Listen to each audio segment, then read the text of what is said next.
Donc, je dis tout simplement, parce qu'il faut faire très attention. Il y a la réalité et la vérité. Moi, je prêche la vérité. La première question, c'est de savoir, concert, il y a pasteur, il y a chrétien, il y a frère. Est-ce qu'à côté, il y a un autre tarif? Les dons de chanter, c'est dans les livres de Psaume au chapitre 33, le verset 1. Car la louange ici aux hommes est droit. Mais tu as reçu gratuitement une belle voix. Car tu dis que tu l'as eu du Père.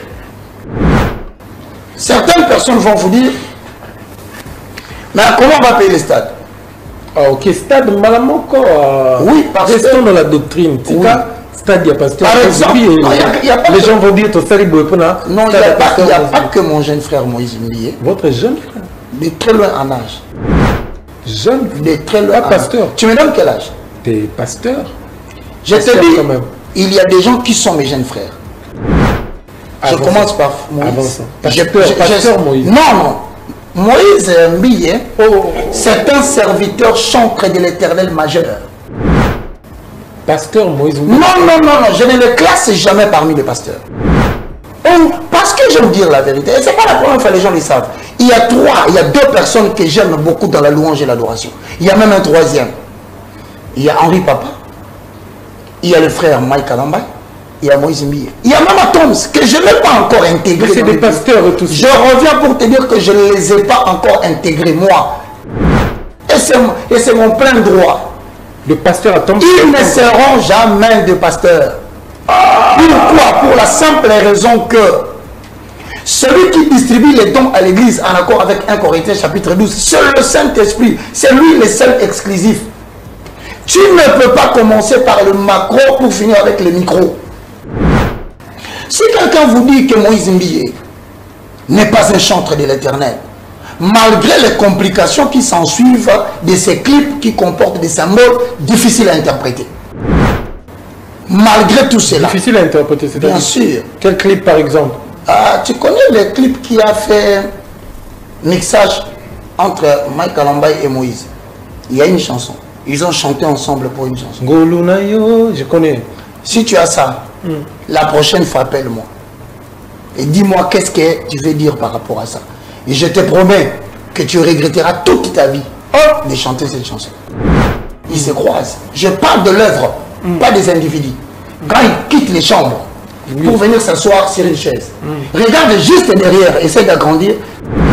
Je suis une autorité spirituelle et je dois assumer mes responsabilités en toute objectivité et en tout respect. Je te le dis, si quelqu'un venait à vous dire que Mike Kalambay n'est pas un adorateur du Seigneur, c'est un menteur. Si quelqu'un venait à vous dire que Henri Papa n'est pas un chantre adorateur majeur, c'est un menteur.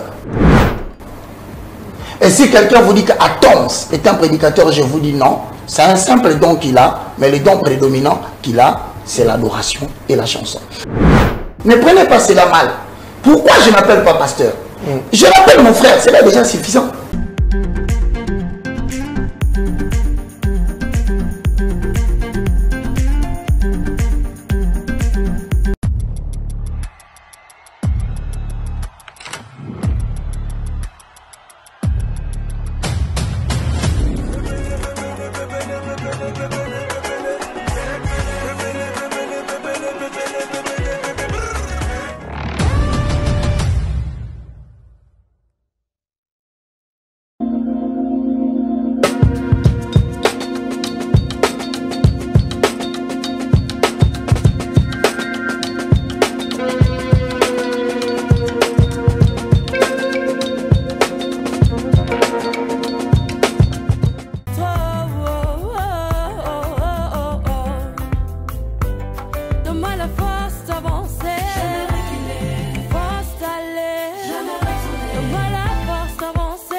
Ce n'est pas parce que les choses sont difficiles que nous n'osons pas, mais plutôt parce que nous n'osons pas que les choses deviennent difficiles. Frédéric Sénèque, mesdames, messieurs, très heureux d'être avec vous pour les comptes, bien sûr, de cette émission dénommée Touche à tout. Alors, spécialement, mesdames, messieurs, nous allons recevoir pour vous le docteur, le professeur Roger Baka, à qui j'ai dit bienvenue sur Touche à tout. Merci beaucoup, mon très cher frère Arnold. C'est comme on dit, il est plus facile d'attirer le mouche par le miel que par du vinaigre. Littérature française. Wow. En fait, c'est pour te joindre à la pensée savante que tu as. Merci beaucoup de me recevoir encore, ça fait beaucoup de temps. Je salue tous qui nous suivent à partir de la maison. Veuillez trouver dans cette mission un élément d'édification. Merci. Amen. La Bible déclare, celui qui reçoit un prophète en qualité de prophète, il reçoit sa bénédiction. Hosanna. On vous reçoit en qualité de prophète, c'est pourquoi on démarre cette émission. Et soyez bénis pour avoir à considérer mon ministère. Amen. Mesdames et messieurs, appelez les parents, appelez les tantes, appelez tout le monde. On va décoller très bientôt avec le prophète et le professeur Roger Baka. Nous allons parler de la magie à l'église. Ça sera notre thème justement. Mais nous aurons la rubrique sur la doctrine chrétienne. Et puis nous aurons notre dernière rubrique qui est touche à tout. Mais aujourd'hui, spécialement, le professeur Roger Baka, évangéliste, nous allons d'abord commencer par des questions doctrinales. Aujourd'hui, on va prendre des questions doctrinales. Et puis on prend notre thème. Et puis on prend la rubrique touche à tout. Alors, on sera bilingue, hein, comme on nous a demandé. Okay. La première question, aujourd'hui, on va donner des bases. Comme je disais, nous vous recevons en qualité de professeur et prophète aussi. Vous allez donner la lumière. Bah, chrétien, tous a ébélé. Catholique, témoin de Jéhovah, bichou l'église des réveils, bah, courant un christianisme est ébélé. Mais nous servons le même Dieu avec la même Bible. J'aimerais avoir avec le téléspectateur aujourd'hui la pensée biblique de Dieu sur la transfiguration de sang, la transfusion plutôt, la transfusion des sangs. Chez les témoins de Jéhovah, ils appuient ça par des versets bibliques. Kozon Samakila, Payamutu, selon eux, ils disent qu'ils ont interdit la Bible. Mais pas la Bible la chrétien avec l'église des réveils, Tozon Sakamakila. Que dit la Bible? Qui sont dans l'erreur, nous ou eux? Bon, merci beaucoup. C'est une question très très importante. J'aimerais que nous sachions une chose. C'est que dans le livre de Psaume, au chapitre 11, le verset 3, voici ce que dit la parole de l'Éternel. Psaume, chapitre 11, le verset 3. Quand les fondements sont renversés, le juste, que ferait-il? C'est une question. Nous avons trois religions. En fait, il faut commencer par définir une religion. Une religion, c'est l'ensemble des dogmes et de pratiques qui mettent en relation l'être humain avec la divinité. Voilà pourquoi vous avez des religions qui sont monothéistes, qui croient à l'existence d'un seul Dieu. Il y a des religions qui sont polythéistes, qui croient à l'existence de plusieurs dieux. Et il y a des religions philosophiques qui s'apparentent à la sagesse. Dans la religion monothéiste, vous avez trois religions qui se ressemblent. Mais la troisième n'est pas une religion, c'est un style de vie. Il y a l'islam, le judaïsme et le christianisme qui ne s'introduit pas comme une religion, mais qui se définit comme un style de vie calqué sur le modèle de Jésus-Christ. Non, reprenez ça. C'est-à-dire que lorsque vous allez dans le judaïsme, vous trouvez des dogmes et des pratiques. Non, il y a trois religions dans le monothéisme. Trois religions dans les mouvements qui croient à l'existence d'un Dieu unique et personnel. Il y a l'islam, le judaïsme d'ailleurs, qui a donné naissance à tous ces mouvements que vous connaissez, kabbalisme, tout ça.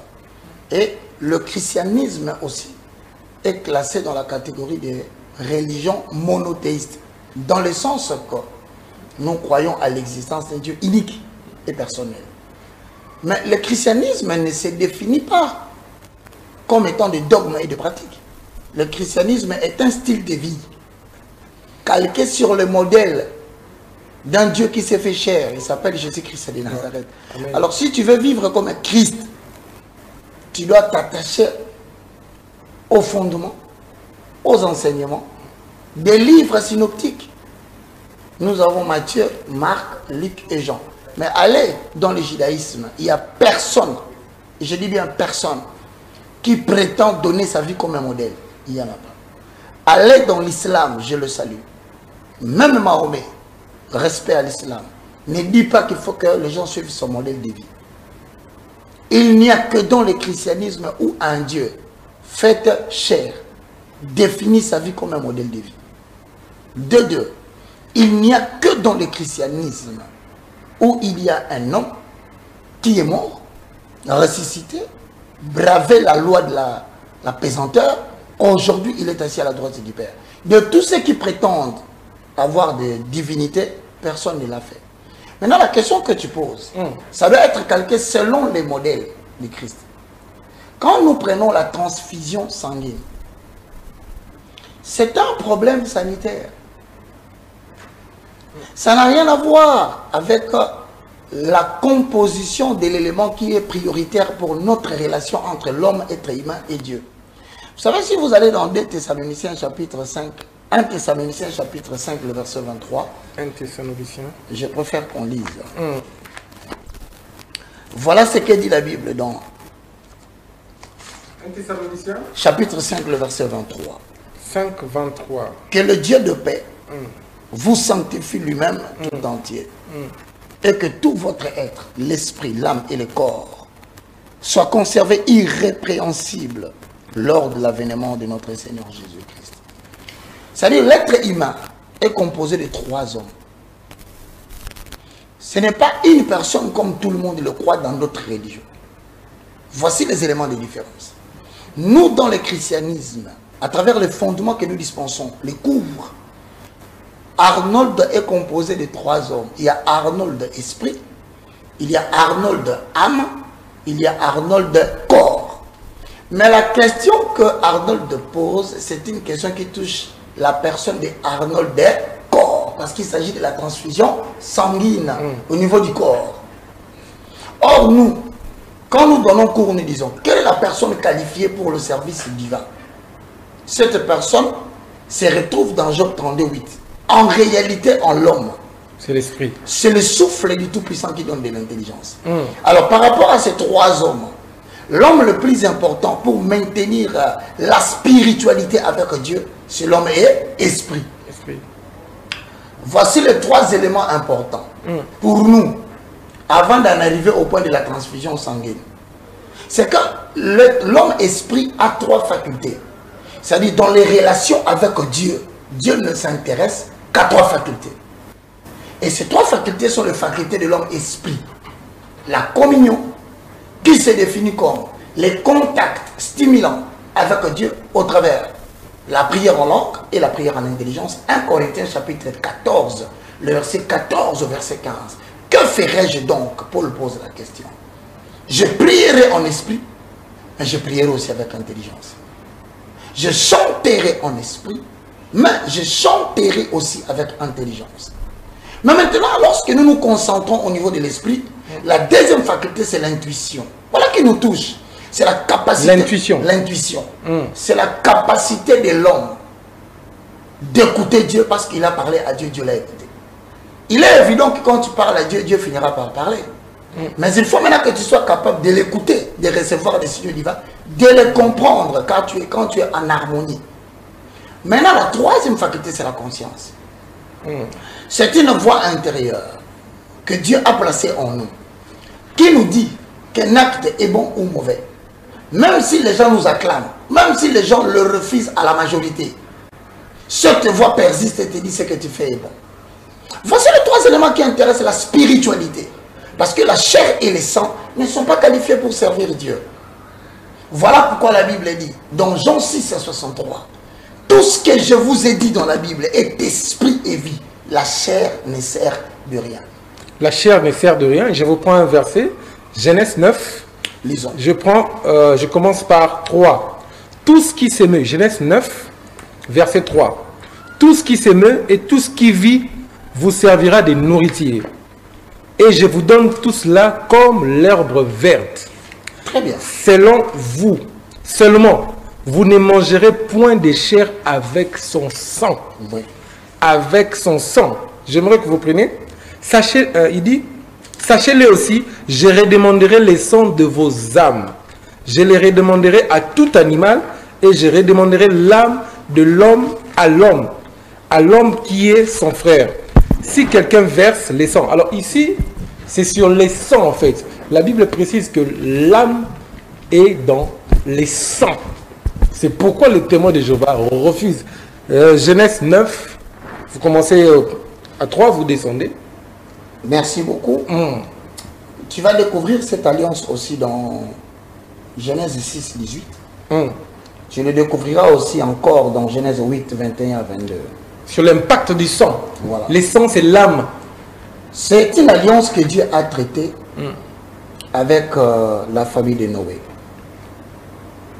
Ce n'est pas une alliance qu'il a traitée avec l'humanité. Il faut bien signaler la chose. Pas avec l'humanité. C'est une alliance que Dieu traite avec la famille de Noé, pas avec l'humanité. Et je voudrais quand même que tu comprennes une chose dans cela. Très bien.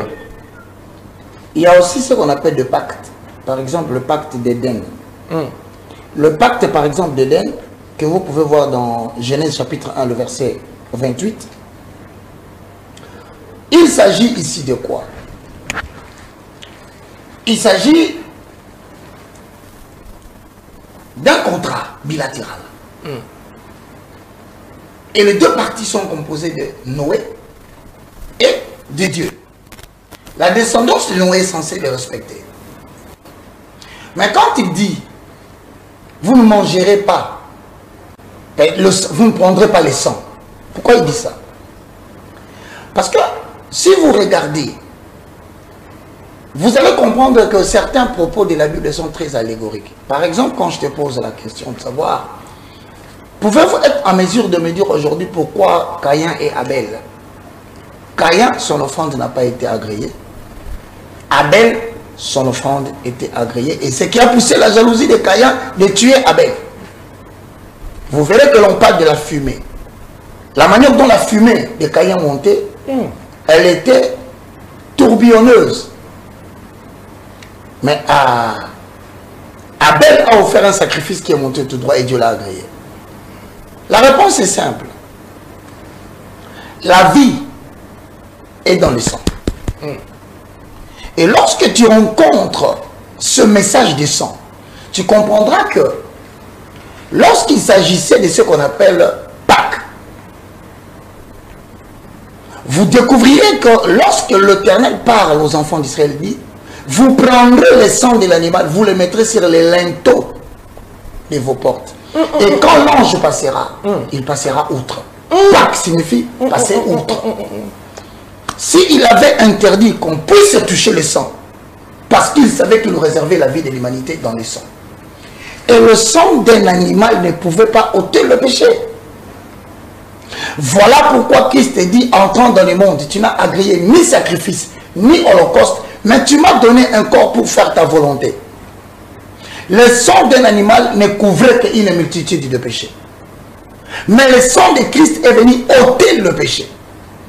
Voilà pourquoi l'animal, on pouvait tout consommer sauf le sang. Pourquoi? Parce que Dieu savait qu'il réservait le salut de l'humanité par le sang. Mais ici, il y a beaucoup de questions. Mais maintenant, ce que je voudrais dire aux gens qui sont à la maison. Le sang dont on parle, il ne s'agit pas de sang des noms. Il s'agit du sang des fils de Dieu qui est Dieu. Car celui que le Père cherchait a été trouvé dans le Père. Donc aujourd'hui, j'ai dit aux amis qui sont à la maison, la chair ne sert de rien. Si vous êtes malade, arrêtez de vous faire troubler ou de vous égarer inutilement. Si vous ne vous sentez pas bien, il y a ce qu'on appelle Exode 35, 30 à 35, ce sont des talents que Dieu a donnés aux humains. Et lorsque vous allez dans le ministère de la puissance, dans 1 Corinthiens chapitre 12, le verset 28, verset 29 jusqu'à 30, vous découvrirez que Dieu a donné des dons aux gens. Et parmi les dons que Dieu a donnés, il y a les dons de la guérison qui consistent à redonner la bonne santé aux personnes malades. Très bien. Et en cela, Si vous devez vous faire perfuser, faites-le. C'est pas un péché. Si c'est une exigence du médecin. Si vous devez vous faire transfuser parce que vous avez perdu le sang, frères et sœurs dans le Seigneur, ça c'est la Bible. Le sang de Christ n'est pas le sang des mondes. Je vous ai dit dans Jean 6,33, c'est esprit. Ça n'habite pas dans votre veine. Ça n'habite pas dans vos capillaires. Ça a un sang divin que vous ne pouvez pas avoir d'identifiant sur le plan matériel. Je répète, ne devenez pas esclave de quoi que ce soit. Quand est-ce que ça devient compliqué pour savoir qu'un démon agit? C'est lorsque une chose se répète dans les temps. Vous dites que le janvier, perfusion. Février, perfusion. Non. Romains 8, 1. Point de condamnation pour ceux qui sont en vie. C'était la première question. Non, en fait, je voudrais conclure. Chuter. C'est que vous ne pouvez pas interdire à quelqu'un d'avoir un traitement médical. Toute religion qui refuse l'apport d'un médecin pour que le corps soit en bonne santé, ça m'étonne. Vous savez d'ailleurs, Christ n'a pas commencé par le salut. Le salut est venu à la fin sur la montagne de Golgotha. Très bien. Mais au début du ministère, il donnait la guérison aux gens. Donc laissez les gens se porter bien. La transfusion de sang, c'est pas un péché. Il n'y a pas que seulement la transfusion de sang.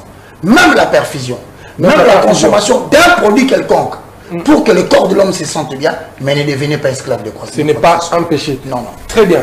Alors, chaque question doctrinale que j'ai prévue, c'est pour 3 minutes de réponse. Merci. Alors, deuxième question, nous sommes au début de l'émission, mesdames et messieurs, donc vous allez recadrer les choses. Vous allez recadrer l'humanité sur cette confusion. Donc, il n'y a pas de péché en cela. Il n'y a aucun péché. La deuxième question, justement, l'évangéliste Roger Baka, selon certaines sources, certains chrétiens de nos courants, comme je disais au début, catholiques, catholiques, Liloba, Réveil, nous sommes armés du salut, on se dit tous chrétiens.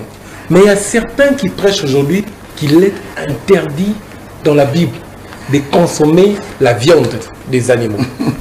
Il est interdit et des milliers de personnes y croient. Que dit la Bible à ce sujet? Que dit la pensée biblique? Soyez bilingue, s'il vous plaît. Prenez Romains 8. Lorsque vous allez dans Romains chapitre 8. Je rappelle, mesdames, messieurs, ils ne connaissaient aucune de mes questions. Merci. C'est maintenant que je pose des questions. L'émission n'est pas préparée. Très bien. Merci pour cette petite mise au point. Oui. Je ne donne jamais des questions à mon invité. Donc, il maîtrise la Bible. Il faut lire la Bible, chers téléspectateurs. Romains combien? Chapitre 8. Chapitre 8. Le verset 1. Kolia misuni ezama B, ezali sumu, Bible pekisi yango, oui ou non? On prend Romains 8. Le premier verset, il y a 5e verset et le 6e. Il n'y a donc maintenant aucune condamnation pour ceux qui sont en Christ. Condamnation moko ezati. Annulé. Ceux qui ont fait Romains 19, ceux qui sont dans la lignée de Jean chapitre 1, le verset 11, 12, 13, à ceux qui appartiennent à Apocalypse chapitre 11, le verset 1 à 2, les habitants du temple, les adorateurs, ceux qui travaillent dans l'hôtel. Voilà les gens. Il n'y a maintenant aucune condamnation. D'ailleurs, 2 Corinthiens chapitre 5, le verset 16 à 17, vous allez le compléter. Ça veut dire quoi? Lis-moi le verset 5 pour que tu aies la réponse. Toujours Romains 8? Oui. 5. Ceux, virgule, en effet, qui vivent selon la chair s'affectionnent aux choses de la chair. Tandis que ceux qui vivent selon l'esprit s'affectionnent aux choses de l'esprit. Le royaume des cieux, ce n'est pas le manger et le boire, dit l'apôtre Paul au livre de Romains chapitre 14. Le royaume des cieux, ce n'est pas le manger et le boire. Ceux qui s'affectionnent au désir de la chair, ce sont ceux-là qui parlent des missouni, des foufous, des choses là. Non. L'enfant biologique respire l'oxygène, mais l'enfant de Dieu respire la prière. C'est-à-dire que nous ne sommes pas de ceux qui s'affectionnent aux choses de la chair. Nous sommes de ceux qui s'affectionnent aux choses de l'esprit. Et il n'y en a que deux. Il n'y en a que deux. Deux désirs animent un serviteur de Dieu. Prier l'Éternel, chanter à l'Éternel. Ce sont là les désirs qui nous conduisent vers Adonai. Le reste, les foufous. Si tu vois quelqu'un te dire, tu ne peux pas manger la nourriture, il vit selon la chair. Et ce n'est pas moi qui l'ai dit. Soyez bilingue, s'il vous plaît. Soko moni moto. Aza kopekisa misuni. Balikolia misunité. Kolia nini boete. Aza muto azo vivre selon la chair. Ngai mutu na lobité. Et le bas dans Romains chapitre 8 le verset 5 tanga onanda. Biso lo tozo pekisa bino. Eza na 1 Thessaloniciens. Papa Tokemba. 1 Thessaloniciens. Excusez-nous, on est obligé tout le temps de recourir aux Écritures. Pourquoi? Parce que les gens à la maison sont tellement difficiles que ils risquent de nous compliquer si c'était mon point de vue. 2 Thessaloniciens plutôt, le chapitre 3, le verset 14. 14, le nom de Jésus. Hosanna. Et si quelqu'un n'obéit pas à ce que nous disons par cette lettre, Ce que ça mutu azoto sate autre na kata mukanda au Bible. Je ne parle que de ce qui est dans la Bible. Hein. Vérifiez dans vos maisons, je n'invente rien. Ceux qui vivent en effet selon la chair s'affectionnent au désir de la chair. Mais le principe qui dit la Bible se complète par elle-même. Je veux maintenant dans 2 Thessaloniciens 3, vous allez voir ce qu'on va répéter ici. notez-les et n'ayez point de communication avec lui. Parce que sa Bible était. Afin qu'il éprouve de la honte. Afin qu'il éprouve. La nourriture a été faite pour le ventre. Le ventre a été fait pour la nourriture. Tous les n'hériteront pas du royaume de Dieu. Alors, c'est le moment où d'ailleurs, il y a eu des vives discussions comme ça dans les livres des Actes des Apôtres, chapitre 15. Est-ce qu'on peut le voir? Allez-y. Je vous permets d'y aller. Acte 15. Ok. Vous êtes resté avec 1 minute pour cette question. Je t'en prie. Acte 15. On va lire au nom de Jésus, acte 15. La télé déteste le silence. Non, nous sommes déjà dans acte 15. Moi, je suis là. Mon professeur. Moi, je vais lire si vous voulez, si vous êtes là. Oui. Ok. Quelques hommes venus de Judée enseignaient le frère en disant, si vous n'êtes pas circoncis, selon le rite de Moïse, vous ne pouvez pas être sauvés. Voici l'ensemble des problèmes qui se posaient lorsque les gens commençaient à quitter le judaïsme pour aller vers le christianisme. Il s'est posé un des problèmes, c'est le problème de la circoncision de la chair. C'est parmi les rites de Moïse. Vous ne mangerez pas ceci, vous ne toucherez pas ceci. Vous ne mangerez pas. Ce sont des rites de Moïse. Mais la Bible dit aujourd'hui, tous ceux qui lisent Moïse ont le visage voilé. Et le voile est ôté lorsque le cœur se convertisse en Jésus-Christ de Nazareth. Déjà, tu vois, il y avait un problème. Donc, c'est comme aujourd'hui. Je vous le rappelle, frère. Mangez de tout ce que vous allez trouver, pourvu que vous puissiez prendre cela avec action de grâce. Point barre. Tout ce que l'Éternel a créé est bon. Mangez. Si vous êtes quelque part, même le moulou, mangez. Ne craignez rien. Dans le concile de Acte 15, ce même problème s'est posé. La circoncision n'est rien. L'incirconcision n'est rien. Seule l'observation et la mise en pratique de la parole de Dieu est tout. Et qu'est-ce que Dieu veut? Ce que Dieu veut, c'est votre sanctification, que vous vous absteniez de l'impudicité. Il faut répéter à la maison. Impudicité. Parce que vos corps, en accord avec 1 Corinthiens chapitre 3, les versets 11 à 12, vos corps sont le temple du Saint-Esprit. Ne le savez-vous pas? Voilà pourquoi, que ce soit le foufou, que ce soit le moulou, que ce soit le noula, que ce soit la viande, mangez. Mais attention, tout m'est permis, dit Paul, tout n'est pas utile. Tout m'est permis, mais je ne me laisserai pas asservir par quoi que ce soit. Tout m'est permis, mais tout n'édifie pas. Maintenant, à cette problématique, je ne dis pas sur le plan spirituel, je dis sur le plan conseil de santé, parce que le corps est le temple de Dieu, il faut bien l'entretenir. Posez-vous la question, pourquoi tous ceux qui ont vécu avant, des gens comme Adam, ils ont vécu 90 ans. Et posez-vous la question, pourquoi Adam, 900 et quelques. Oui, et posez-vous aussi la question, pourquoi après la chute d'Adam, le nombre d'années de l'homme a été limité à 120, le plus petit mourra à 80, voire 70. Il faut se poser la question. Il y a ce qu'on appelle la graisse animale. La graisse animale détruit l'organisme plus que tout. Voilà pourquoi tous ceux qui consomment beaucoup de la viande, allez à l'Est, ils vous diront qu'ils souffrent facilement de la goutte. Et la maladie, comme la goutte, n'appartient qu'à une zone où la consommation de la viande est exagérée. Donc prenez soin de vous, ne mangez pas avec des ordres, parce que vous finirez par déranger votre organisme. Et votre organisme, c'est justement l'argent que Dieu va utiliser demain. Donc mangez de tout avec modération. Très bien. Troisième question. J'ai béni Dieu pour cette émission parce que vous fixez l'opinion sur des grandes questions. On peut dire ouvertement. Je le salue. Je salue Pasteur Condé. Pasteur Condé, oui. Qui enseigne ça justement. Oui, je le salue. Nous croyons en lui aussi. Je le salue. Je crois que Azam Sali, j'ai l'habitude de le suivre à la télévision. Mais quant à la viande, je ne partage pas ses points de vue. Et le point de vue que je partage n'est pas le mien. C'est le point de vue de la Bible. Mais néanmoins, j'affirme que la consommation exagérée de la viande produit une graisse. Et cette graisse, mais ça, c'est pas biblique. Est très toxique. Ça, c'est un concept sur le plan sanitaire. Sur le plan sanitaire. Mais la Bible, elle nous autorise manger de tout ce qui se vend au marché. Il suffit seulement que vous puissiez prendre cela avec par action de grâce. Tout ce que Dieu a créé. Troisième question. Bon. Troisième question, justement, nous sommes dans l'émission Touche à tout avec le prophète Roger Baka et évangéliste, le docteur. Prophète Roger Baka, ce que j'avais prévu, les jeux hasard. Est-ce qu'un pasteur, un chrétien, un frère, les jeux hasard, la mission à Congo, winner, Paris foot, c'est pas de la publicité. Est-ce que la Bible interdit les jeux hasard? Est-ce qu'un chrétien peut jouer à un jeu hasard? Winner, aux abonnés, Paris foot. Est-ce qu'un chrétien peut jouer au jeu hasard?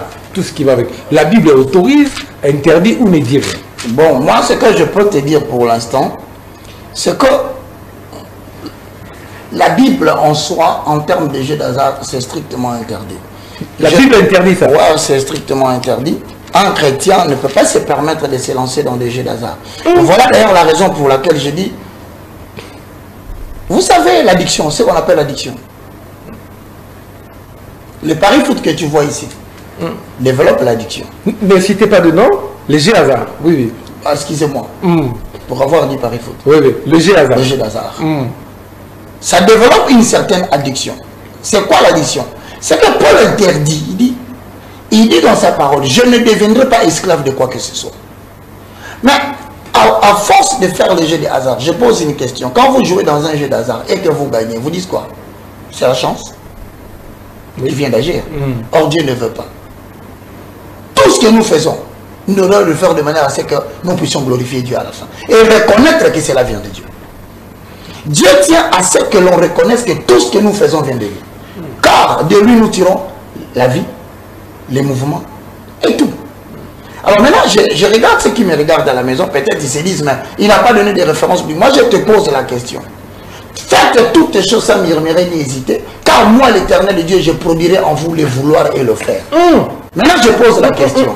Si Dieu produit en nous le vouloir et le faire, je prends par exemple le livre de 1 Corinthiens chapitre 12, le verset 28 au verset 29. Je quitte, je prends les gens qui sont dans Éphésiens chapitre 4, verset 11 à 12. Mais est-ce que vous savez que la prédiction fait partie d'un élément de la prophétie? Si Dieu te donne le don de prédire,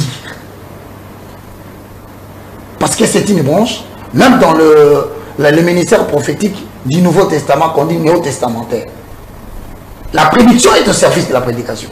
Imaginez un seul instant, moi, Baka, Éphésiens 4, 11 à 12, ministre de la parole, 7e messager, et que je prends les dons de Dieu, de la prédiction, pour dire Barcelone va gagner 4 à 3. Et puis, je puise cela de la puissance que Dieu m'a donnée.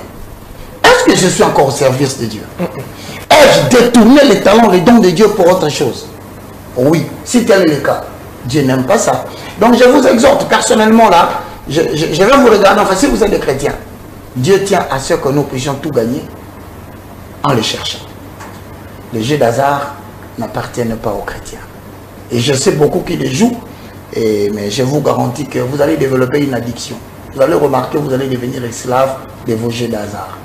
Que le Seigneur vous bénisse. Amen. Mais je vous promets que la prochaine fois, je reviendrai uniquement pour spécifier la référence biblique qui interdit les jeux d'hasard. On en a besoin. Merci. On en a besoin. Mais en tout cas, je vous l'ai dit, c'est déjà un péché. Non, pas un péché. Ah, c'est pas un péché. Faites très attention. Le péché, c'est atteint. C'est l'acte de ne pas atteindre son but. C'est ça le péché? Oui. Selon la Bible? C'est selon la Bible. C'est ça l'acte. Parce que le seul péché que commet l'homme, c'est de ne pas marcher dans la direction que Dieu a établie pour lui. Voilà pourquoi les gens commettent l'erreur. Mais la deuxième définition du péché, c'est la transgression de la loi. Exact. Mais ça devient péché quand? Lorsque je reviendrai et que je vous dirai ce qui est écrit par rapport à cela. C'est alors maintenant que vous êtes dans la transgression. Parce que si vous le faites, vous transgressez la loi. Très bien. Très bien, nous avons beaucoup de questions. Alors, je vais vous prendre la 4e question de l'émission Touche à tout. Oui. On évolue avec le prophète Roger Baka. Je vois beaucoup de personnes imitent mes questions. On vous pose mes questions sur la Bible. Sur on a longtemps répondu. Non, mais les gens prennent mes questions, ils vous reposent. J'aime bien ce que les confrères font. Et ça fait écho. Oui, ça fait écho. On bénit Dieu pour ça. Tu as posé 2 questions importantes dans la vie qui ont marqué l'histoire de la religion congolaise. C'est la dîme et le phénomène père spirituel. Ça a marqué les gens. Mais excusez-moi, je sais que ça ne peut pas vous plaire. Des fois, je dis des choses. Et je ne crois pas que moi, je cherche la faveur des hommes. C'est la faveur de Dieu que je cherche. Donc, je dis tout simplement. Parce qu'il faut faire très attention. Il y a la réalité et la vérité. Moi, je prêche la vérité. Et la vérité ne sort pas de ma bouche. La vérité sort de ce qui est écrit que je puisse dans les Écritures. Vérifiez vous-même tout ce que je dis et vous trouverez que ce que je dis est dans votre Bible. Très bien. Aujourd'hui, nous sommes dans autre chose. On poursuit avec vous. 4e question de l'émission. J'aimerais que vous puissiez être bilingue. Quoi? Prophète, docteur Roger Baka, comme je disais, celui qui reçoit un prophète en qualité d'un prophète, reçoit sa bénédiction. Donnez-nous de la lumière. Nous sommes chrétiens aujourd'hui, mais parfois nous sommes perdus. Je vous pose 2 questions directement. Je vais vous laisser répondre. Ce sera pendant 6 minutes. La première question, c'est de savoir, concert, il y a pasteur, il y a chrétien, il y a frère. Est-ce qu'à côté de notre tarif, pasteur Moro Borbet a concert quelque part, est-ce qu'à côté de tarif, droit d'entrée, ton frère Moro a chanté, il veut bénir les gens par la chanson, les cantiques de l'Éternel. Est-ce qu'à côté de la tarification, est-ce interdit dans la Bible ou c'est autorisé ou la Bible n'a rien dit? Deuxième sous-question, je vais vous laisser répondre sur ça. Est-ce écouter la musique profane ou mondaine est un péché, oui ou non?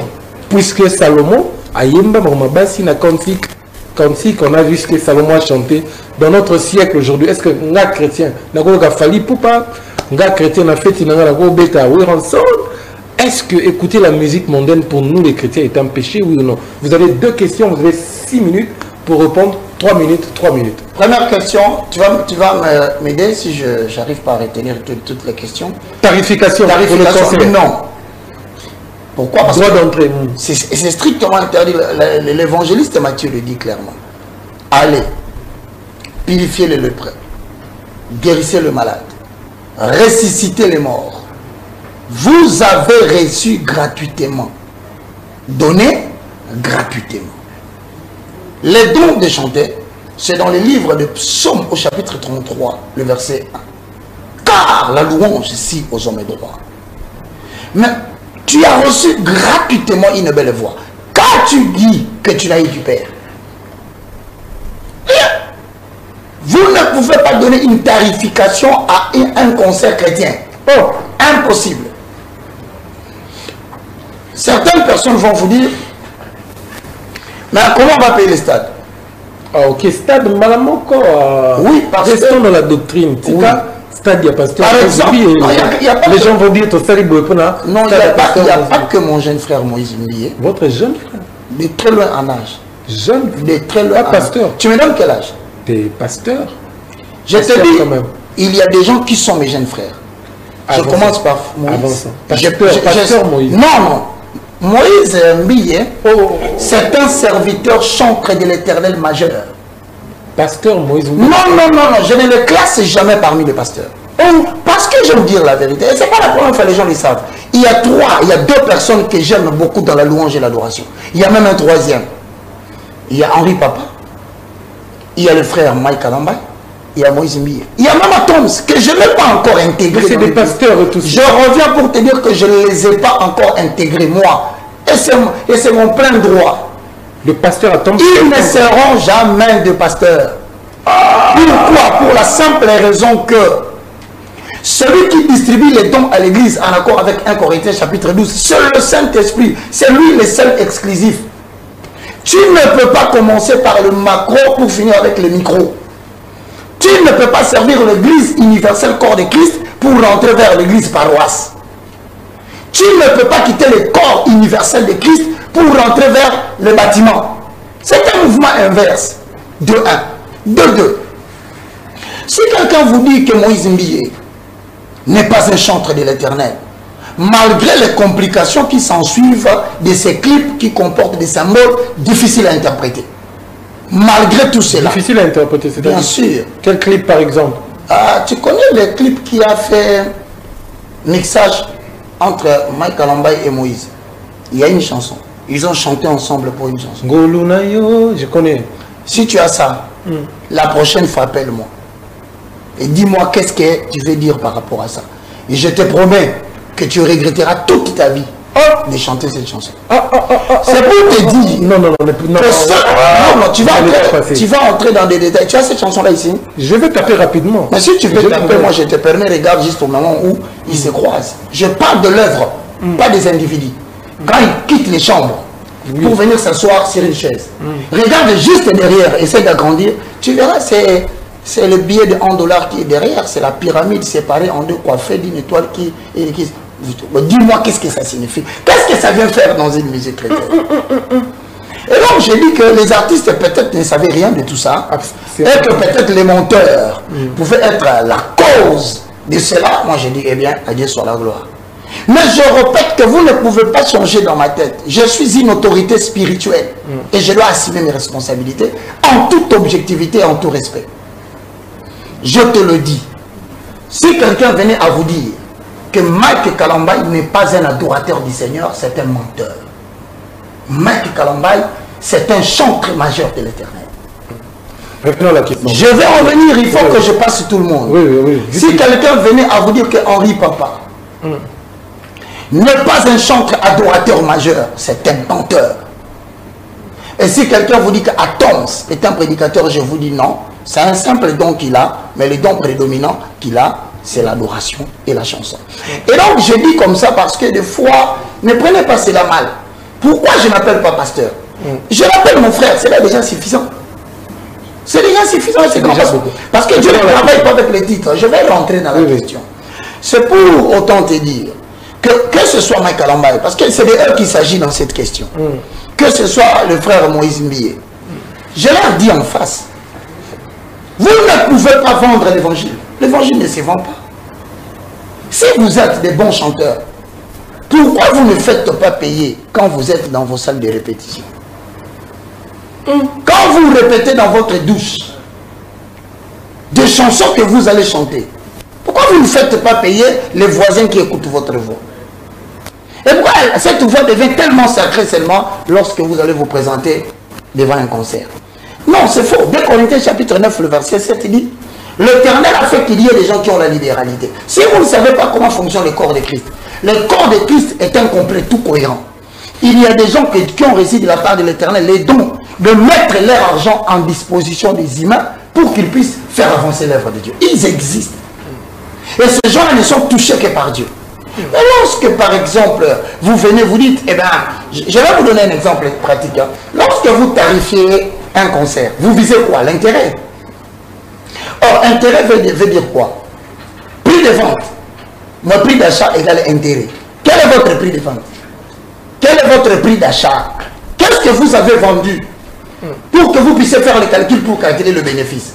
Voilà ce que vous vendez. C'est-à-dire que vous dites, avec l'instrument qu'on a loué, $10 000. N'est-ce pas? Vous tenez compte de cet aspect, donc c'est un input. Et vous dites encore, bon, non seulement les instruments, mais la lumière. $5 000, ça fait 15 000. Et si on doit considérer la location du stade, ça fait autant. Donc, vous avez un coût qui peut revenir à $20 000 par exemple. Maintenant, quand vous vendez le billet, vous tenez compte de quoi? Vous tenez compte du nombre de gens, 80 000 places assises, sans compter ceux qui seront debout. Et si nous pouvons multiplier cela avec 5 000, qu'est-ce que ça donne? Prenez maintenant $20 000, parce que 80 000 multiplié par 5 vous donne aussi un coût. Vous faites la différence, c'est que vous dégagez, c'est le bénéfice. Croyez-vous que vous êtes encore dans l'œuvre de Dieu? Vous ne chantez que ce que nous vous prêchons.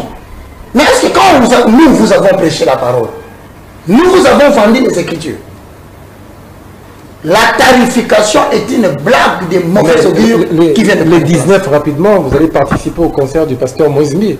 Les 19 mai, il y a un grand concert. On vous taper bien quand même, malgré tout ça. Je te dis, tout celui qui n'obéit pas à cette écriture, tu viens de le lire dans Thessaloniciens. 2 Thessaloniciens 3, tu l'as lu. Tu veux connaître la sanction? Lis-moi 2 Thessaloniciens. Ça le fait rapidement. 3. Référence que tu venais de lire. Qu'est-ce qui est écrit, mon frère? 2 Thessaloniciens 3. À la fin, la référence que tu venais de lire. Si quelqu'un n'obéit pas, tu venais de le lire. Je vais te lire ça. 2 Thessaloniciens chapitre 3. Verset combien? L'avant-dernier et le dernier verset. 3, chapitre 17. Oui, l'avant-dernier et le dernier. Tu venais de le lire tout à l'heure. Mais ça dit plus la même chose. Est-ce que c'était pas 2? C'était. C'est 2 Thessaloniciens. 2 Thessaloniciens. Voilà, 3. 3, verset 17. Voilà. Je vous salue, moi, Paul, de ma propre main. Lorsque vous arrivez dans 2 Thessaloniciens vers la fin, tu venais de lire, il est écrit exactement ceci. Si quelqu'un n'obéit pas à cette lettre, c'est ce que je cherche. Ça va revenir. Notez-les. Notez-les. Hein. Mais ne le prenez pas pour un ennemi. C'est-à-dire, moi, mon rôle. Ça va revenir, on venait de lire. Oui, moi, mon rôle, c'est de pouvoir dire à tous ceux qui nous suivent, permettez, je dois trouver la référence, je ne dois pas passer. Ok, nous y sommes. 2 Thessaloniciens chapitre 3, les versets 14 à 15. Et nous sommes avec un évangéliste. Merci. Merci. Et si quelqu'un n'obéit pas à ce que nous disons, la Bible dit, vous avez reçu gratuitement. Donné gratuitement. Maintenant, si quelqu'un tarifie, le conseil, il a obéi? Non. Maintenant, tu dis la Bible, pour ceux qui n'obéissent pas, c'est qui va qui le prie le droit d'entrée. Et si quelqu'un n'obéit pas à ce que nous disons par cette lettre, notez-les et n'ayez point de communication avec lui, afin qu'il éprouve de la honte. Le stade à pasteur, ce n'est pas moi. C'est 2 Thessaloniciens. Et le chrétien ne paye pas, parce qu'ils vont pas. Il est écrit, n'ayez pas de relation avec lui. Si nous lui suivons la Bible, si tu refuses, ça va encore te noter. Ça va te noter toi aussi.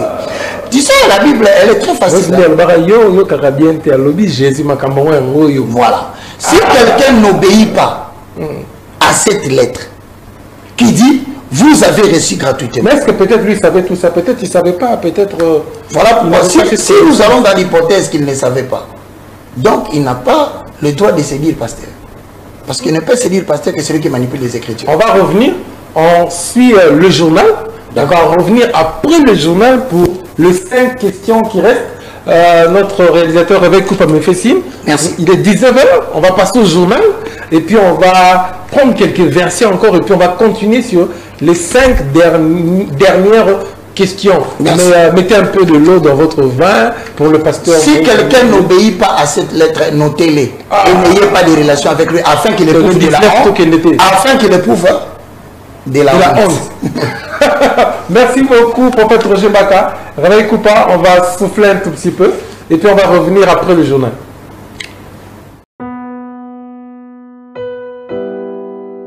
Tango nyonso molinganga nazalaki komona baninganga na baboti na bango nanga baparent baza te vi nanga pasi. Est-ce que kokufela baboti eza lisumu? Kozanga baboti est-ce que eza lisumu? Voilà, naye kopesa bino message. L'orphelinat Christ rédempteur et ana posa lisungi na bino. Tala musala munene ezosala pona bana. Tala musala munene osala pona bana oyo mokili etiki ebwaki. Mais nzamba atelemi na nzela orphelinat oyo pona ko encadrer bana oyo. Yaya lisungi na yo to nango posa. 1 euro no to nango posa pona mwana moko. Tango mwana moko alie nzambe ya bitike oya permettre ete na nzela no mwana alia akobosa na ote. Voilà message ya l'orphelinat Christ rédempteur to a besoin lisungi na bino. Ba numéro za na se kota contact na biso assistance na yo et aux alisungi pona bana.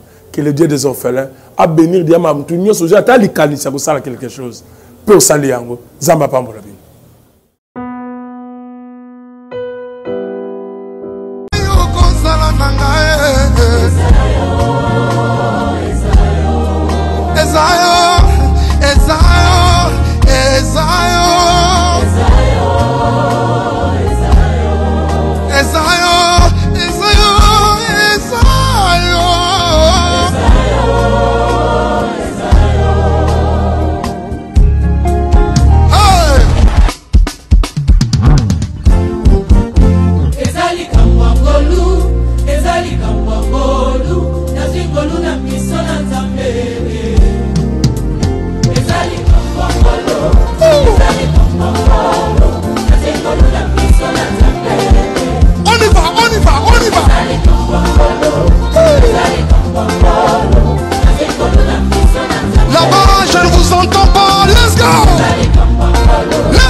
nasenga yo yonde okopesanga olobaki na ngai naluka yo papa okomi monisa olobaki na ngai bilaka na yo ekokokisama mpo na ngai oza moyoki losambo iyo nde mofuti malamu awa na ye koluka yo shilo ya nola na mona